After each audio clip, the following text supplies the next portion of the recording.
ओम नमः शिवाय दोस्तों। आज हम एक नई प्रेरणादायक कहानी सुनेंगे जिसका नाम है पैरों के निशान।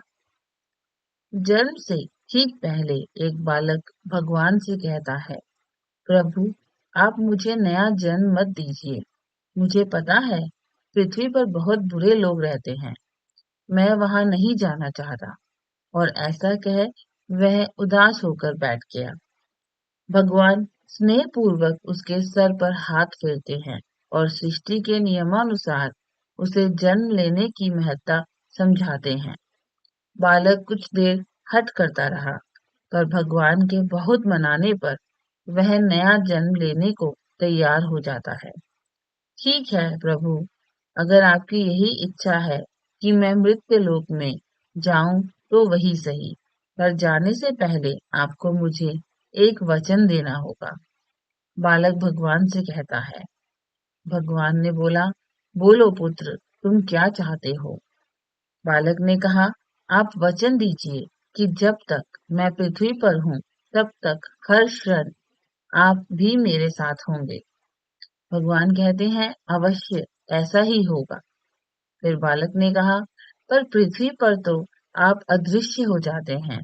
भला मैं कैसे जानूंगा कि आप मेरे साथ हैं कि नहीं? तब भगवान ने कहा, जब भी तुम अपनी आंखें बंद करोगे तो तुम्हें दो जोड़ी पैरों के चिन्ह दिखाई देंगे। उन्हें देखकर समझ जाना कि मैं तुम्हारे साथ हूँ। फिर कुछ ही क्षणों में बालक का जन्म हो जाता है। जन्म के बाद वह सांसारिक बातों में पड़कर भगवान से हुए वार्तालाप को भूल गया। पर मरते समय उसे इस बात की याद आती है तो वह भगवान के वचन की पुष्टि करना चाहता है। वह आंखें बंद कर अपना जीवन याद करने लगता है। वह देखता है कि उसे जन्म के समय से ही दो जोड़ी पैरों के निशान दिख रहे हैं, परंतु जिस समय वह अपने सबसे बुरे वक्त से गुजर रहा था, उस समय केवल एक जोड़ी पैरों के निशान ही दिखाई दे रहे थे। यह देख वह बहुत दुखी हो जाता है कि भगवान ने अपना वचन नहीं निभाया और उसे अब अकेला छोड़ दिया। तब उनकी सबसे अधिक जरूरत थी।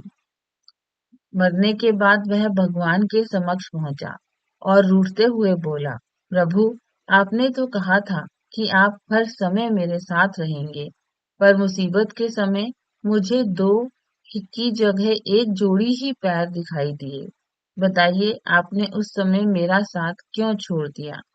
भगवान मुस्कुराते हुए बोले, पुत्र जब तुम घोर विपत्ति से गुजर रहे थे, तब मेरा हृदय द्रवित हो उठा और मैंने तुम्हें अपनी गोद में उठा लिया। इसलिए उस समय तुम्हें सिर्फ मेरे पैरों के चिन्ह दिखाई पड़ रहे थे। इससे हमें यही शिक्षा मिलती है कि बहुत बार हमारे जीवन में बुरा वक्त आता है। कई बार लगता है कि हमारे साथ बहुत बुरा होने वाला है, पर जब बाद में हम पीछे मुड़कर देखते हैं तो पाते हैं कि हमने जितना सोचा था उतना बुरा नहीं हुआ, क्योंकि शायद यही वो समय होता है जब ईश्वर हम सब पर ज्यादा कृपा करते हैं। अनजाने में हम सोचते हैं कि वो हमारा साथ नहीं दे रहे, पर हकीकत में वो हमें अपनी गोद में उठाए होते हैं। हरिओम।